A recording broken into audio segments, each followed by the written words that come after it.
Yivarecha Adonai v'yishmerecha. Ya'er Adonai panav elecha v'yikunecha. Yisa Adonai panav elecha v'yasem lecha shalom. Matan, I'm actually going to say those words of blessing to you again in a few minutes, but I wanted to start with those words of blessing because those are the oldest words of blessing that we have in our tradition, and those are the words of blessing that we find in this week's Parsha, in Parashat Naso, Birkat Kohanim, the blessing in which Aaron the high priest would bless the Israelites with these words. 3 separate blessings, in fact, but that are intertwined to really be one blessing. The first, Yivarech Adonai v'yishmerecha, a blessing for protection.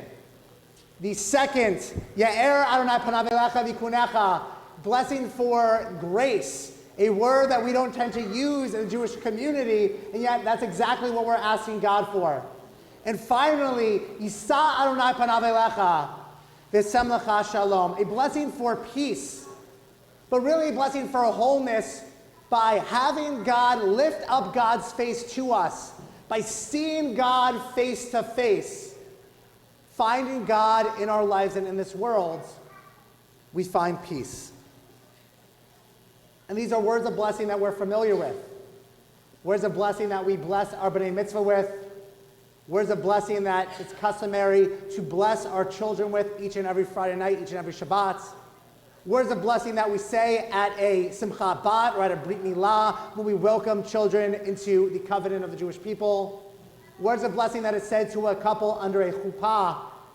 The oldest words of blessing that we have, we say at each and every life cycle event.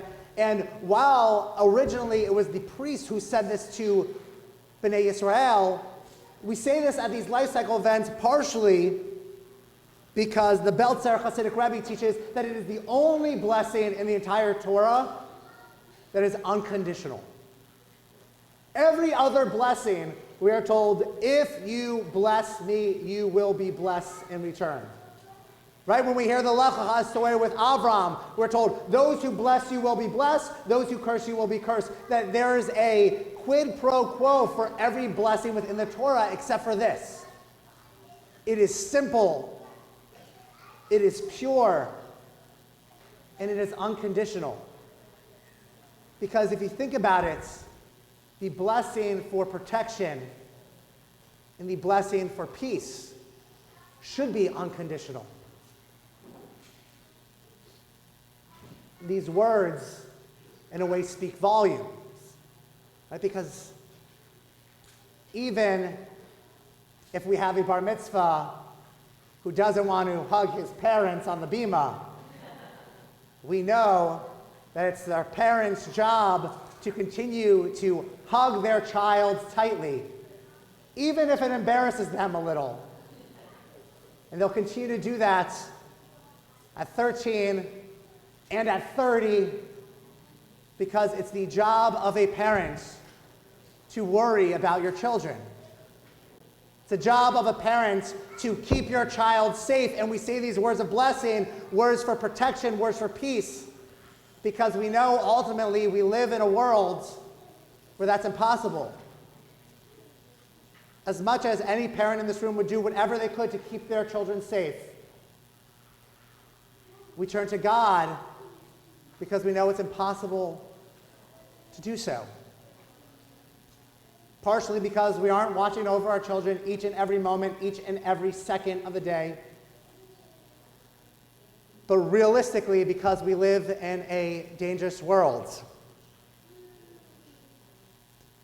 This Shabbat, this weekend, faith traditions across the world and across the country specifically are using their Sabbath day as a wear orange Shabbat. Wear orange Sabbath day, because June 2nd, yesterday, is a National Wear Orange Day sponsored by Moms Demand Action in Everytown for gun safety. Why wear orange? Why does an orange tie make a difference? Simple. Because it was Hadiah Pendleton's favorite color. And her friends chose to begin wearing that color in her memory. after she was shot in the back and murdered on a playground in Chicago in 2013. After taking a school exam and then leaving school early. 1 week after she sang and performed at President Obama's second inauguration. It's a simple act by a group of friends who also wanted to protect their friend and felt like they failed to do so. Because they understood that we live in a world in which we are increasingly apathetic to the realities around us. There shouldn't be conditions for protection, for being safe, for being able to live in our world. Conditions for being safe when you go to school, or synagogue, or church, or a mosque. Be safe when you go to a restaurant, or a concert, or a movie theater, or work. And I'm not sure wearing a color does anything at all, except it reminds us that we can't be quiet, silent, or we can't resign to this as the reality for us to live in and for our children to grow up in. A reality in which 150 days through the calendar year, there have already been 265 mass shootings in this country, most of which we don't hear about. Over Memorial Day weekend alone, last weekend in this country, there were 20 mass shootings. And because the names of those murdered didn't appear on the front page of the paper, or on CNN, or maybe they did, but in the 24-hour news cycle, the next mass shooting became the next news story. We become numb to it.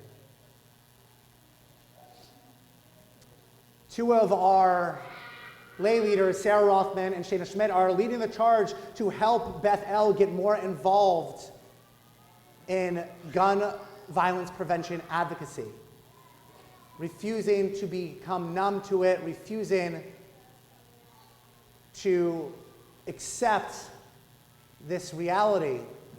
And that advocacy work isn't always fulfilling for our souls. Meeting with elected officials and being disappointed by those who are meant to represent us.